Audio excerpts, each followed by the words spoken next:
రక్షణ రంగంలో భారత్ రష్యా మైత్రి నూతన శిఖరాలకు చేరింది. క్షిపణి వ్యవస్థ, యుద్ధ నౌకలు, హెలికాప్టర్ల తయారీ, కొనుగోళ్లపై రెండు దేశాల మధ్య కీలక ఒప్పందాలు కుదిరాయి. ఈ మేరకు విస్తృత చర్చలు జరిపిన ప్రధాని నరేంద్ర మోదీ, రష్యా అధ్యక్షుడు పుతిన్ మరికొన్ని కీలక రంగాల్లో సహకారం పెంపునకు నిర్ణయించారు. ఉగ్రవాదంపై ఉమ్మడిగా పోరాడాలని తీర్మానించారు. ఆదివారం జరగనున్న బ్రిక్స్ వార్షిక సదస్సు కోసం భారత్ వచ్చిన రష్యా అధ్యక్షుడు వ్లాదిమిర్ పుతిన్తో ప్రధాని నరేంద్ర మోదీ సరికొత్త స్నేహగీతం ఆలపించారు. గోవా వేదికగా ఇద్దరు నేతలు ఈ మేరకు ద్వైపాక్షిక చర్చలు జరపగా, రక్షణ సహా కీలక రంగాల్లో మైత్రి బలోపేతం దిశగా భారత్ రష్యా మొత్తం 16 అవగాహన ఒప్పందాలు కుదుర్చుకున్నాయి. $500 కోట్ల వ్యయంతో రష్యా నుంచి అత్యాధునిక S-400 ట్రంప్ గగనతల రక్షణ వ్యవస్థను భారత్ కొనుగోలు చేయడంపై రెండు దేశాలు ఒక అంగీకారానికొచ్చాయి. ఈ ఒప్పందం అమలుతో 400 కిలోమీటర్ల దూరంలోని లక్ష్యాన్ని ఛేదించగల శక్తివంతమైన క్షిపణి వ్యవస్థ భారత్ సొంతం కానుంది. అటు అత్యాధునిక కామో 226T హెలికాప్టర్లను భారత్లో సంయుక్తంగా ఉత్పత్తి చేయాలని నిర్ణయించిన రెండు దేశాలు ఇందుకోసం దాదాపు $100 కోట్ల విలువైన ఒప్పందం కుదుర్చుకున్నాయి. ఇలా దేశీయంగా తయారు కానున్న 200 హెలికాప్టర్లు ప్రస్తుతం భారత్ దగ్గరున్న చీతా, చేతక్ హెలికాప్టర్ల స్థానాన్ని భర్తీ చేయనున్నాయి. 4 యుద్ధ నౌకల్ని సంయుక్తంగా నిర్మించాలని భారత్ రష్యా అంగీకారానికొచ్చాయి. రక్షణ రంగంతో పాటు ఇంధనం, విద్యుత్, నౌకా నిర్మాణం, రోదసి, ఆకర్షణీయ నగరాలు సహా మరికొన్ని రంగాల్లో సహకారాన్ని పెంచుకోవాలని భారత్ రష్యా నిర్ణయించాయి. ఆంధ్రప్రదేశ్లో ఆకర్షణీయ నగరాలు, రవాణా, నౌకా నిర్మాణ రంగాల అభివృద్ధిలో సహకారంపై ఆంధ్రప్రదేశ్ ఆర్థిక అభివృద్ధి మండలి రష్యా సంస్థలతో ఒప్పందాలు చేసుకుంది. ఏపీ ఈడీబీ ముఖ్య కార్యనిర్వహణాధికారి జాస్తి కృష్ణకిశోర్, రష్యా అధికారులు ఇందుకు సంబంధించిన ఒప్పంద పత్రాల్ని పరస్పరం ఇచ్చిపుచ్చుకున్నారు. Smart City and Intellectual Monitoring System in the state of Andhra Pradesh. This MOU will be exchanged on the Russian side by Mr. Georgy Anstev, General Director. On the Indian side, this will be exchanged by Shri J. Krishna Kishore, CEO, Andhra Pradesh Economic Development Board.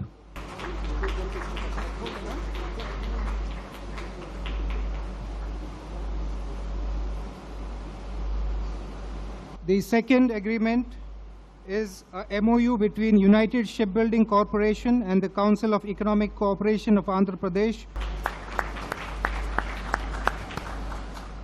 అణు ఇంధన రంగంలో సహకారం పెంపుపైన Modi, Putin చర్చించారు. కూడంకుళం అణు విద్యుత్ కేంద్రంలోని 2వ యూనిట్ను జాతికి అంకితమిచ్చిన ఇద్దరు నేతలు 3, 4 యూనిట్ల నిర్మాణానికి చేసిన భూమి పూజ కార్యక్రమాన్ని వీడియో కాన్ఫరెన్స్ ద్వారా వీక్షించారు. రెండు దేశాల మైత్రిలోని విశిష్టతను ప్రముఖంగా ప్రస్తావించిన ప్రధాని, భారత్ రష్యా మధ్య గ్యాస్ పైపు లైను నిర్మాణంపై అధ్యయనం చేస్తున్నట్లు వెల్లడించారు. రెండు దేశాల మధ్య కీలక ఒప్పందాలు కుదరడంపై ప్రధాని హర్షం వ్యక్తం చేశారు. The highly productive outcomes of our meeting clearly establish the special and privileged nature of our strategic partnership. They also lay the foundations for deeper defense and economic ties in years ahead. The agreements on manufacturing of Kamov 226T helicopters, constructions of frigates, and acquisition and building of other defense platforms are in synergy with India's technology and security priority. They also help us in achieve the objectives of Make in India.